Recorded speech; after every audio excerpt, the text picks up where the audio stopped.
ô hay wen pathian nít lại ni som pakua June anh đi à sun lam pangai ruang han viawa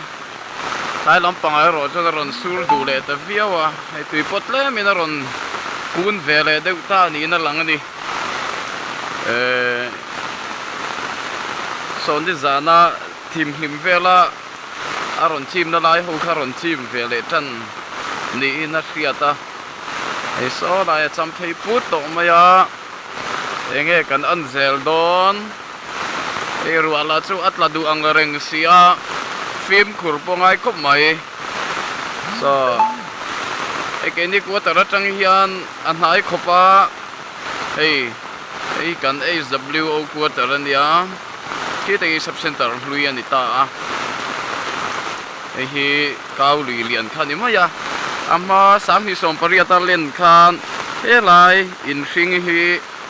kong chen don da ya nga yen tia office file enge mozat ko tui Lian khan ati chiani amaro cha khami ne na khai khin chuan tu na ri chuan ala him very chuan kan hria tun din hun ang ani hi chuan ama ro chu tui hi chin hria ta ni lo wangin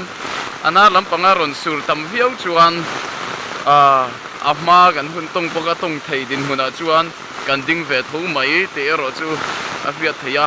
chu te ro chuan tun din huna chuan klem chuan a ko hela sang ve deuh ni in kan hria hei kan chhut ve dan mai pon